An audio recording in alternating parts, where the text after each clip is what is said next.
শীতকালীন সবজির যোগান বাড়ায় কমতে শুরু করেছে দাম, তবে এখনো চড়া মাছ ও মাংসের বাজার। এ নিয়ে আরো জানাতে রাজধানীর কারওয়ান বাজার থেকে যুক্ত হচ্ছেন সহকর্মী নিয়াজ মোর্শেদ। নিয়াজ, ছুটির দিনে বাজারে এসে কি বলছেন ক্রেতারা? জেসিকা, আপনাকে ধন্যবাদ। আসলে ছুটির দিনে আজকের বাজারে কিন্তু কিছু কিছু আপনার নিত্যপণ্যর যে দাম, সেখানে কিন্তু আসলে কিছুটা সহনীয় পর্যায়ে থাকলে, তবে মাছের দামে কিন্তু আসলে আপনার কোনো সহনীয় পর্যায়ে আমরা দেখিনি। মাছের দাম কিন্তু আপনার, আর যদি বলি ইলিশের দাম কিন্তু খুব বেশি চড়া দাম। প্রতি কেজি ইলিশ বিক্রি হয়েছে প্রায় 2200 টাকা কেজি ধরে। এবং আপনার যেসব মাছ আপনার এই শীতকালীন যেসব মাছ আর কি বেশি পাওয়া যায়, সেই সব মাছেও কিন্তু আপনার দাম প্রায় অনেকই হচ্ছে। যেমন আপনার যদি একটু বলি, আপনার যেমন আয়ের মাছ প্রায় বিক্রি হচ্ছে, আয়ের মাছ বিক্রি হচ্ছে প্রায় আপনার হলো 1000 টাকা কেজি ধরে। এবং আপনার যে মাগুর মাছ, দেশি মাগুর যেটা, সেটি কিন্তু বিক্রি হচ্ছে প্রায়, সেটিও 1000 টাকা কেজি ধরে বিক্রি হচ্ছে। এবং আপনার শোল মাছ যেটা, সেটি 900 টাকা কেজি ধরে, কালীবাউস 600 টাকা কেজি ধরে।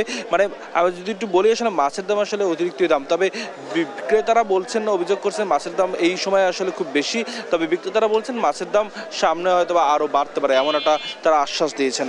আর একটা যদি বলি আপনাকে, যে চালের বাজার যদি বলি, চালের বাজারে আসলে কিছুটা আপনার সহনশীলতা রয়েছে। তবে নতুন চাল যদি আবার বাজারে আসে, সেক্ষেত্রে আসলে দাম কমার সম্ভাবনা রয়েছে বলে বিক্রেতারা জানিয়েছে।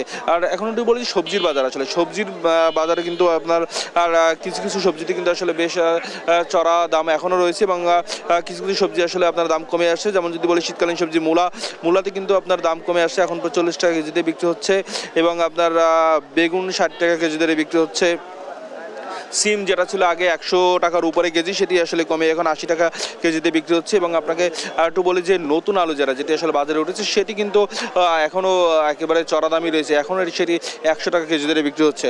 এবং আরেকটু বলি, বিক্রেতারা কিন্তু আসলে এখনও অভিযোগ করছে যে এই সময় আসলে সবজির সময়, শীতকালীন একটা সবজির সময়, সেই সবজির জায়গা থেকে আসলে আপনার যদিও দাম কমার কথা, এবং আসলে যেটি দাম রয়েছে সেটিকে আসলে তারা বলছেন যে আপনার এখনও দাম আসলে বাড়তি রয়েছে। তবে বিক্রেতারা বলছেন সবজির দাম আগের থেকে আসলে অনেক কমে আসছে, এবং সামনে হয়তো বা আরও কমবে, কারণ সবজি আরও আসবে। শীতকালীন সবজির চাহিদা এখন মানুষের, এবং সেই ক্ষেত্রে শীতকালীন সবজিরও প্রচুর উৎপাদনও হচ্ছে, সেই জায়গা থেকে আসলে দাম আরও কমার সম্ভাবনা রয়েছে। এই ছিল কারণ বাজার থেকে আজকের ছুটির দিনে বাজারের সর্বশেষ তথ্য। জেসিকা। নিয়াজ, ধন্যবাদ আপনাকে। দর্শক, শীতকালীন শাকসবজি এবং মাছ মাংসের বাজার দর সম্পর্কে জানাচ্ছিলেন আমাদের সহকর্মী নিয়াজ মোর্শেদ।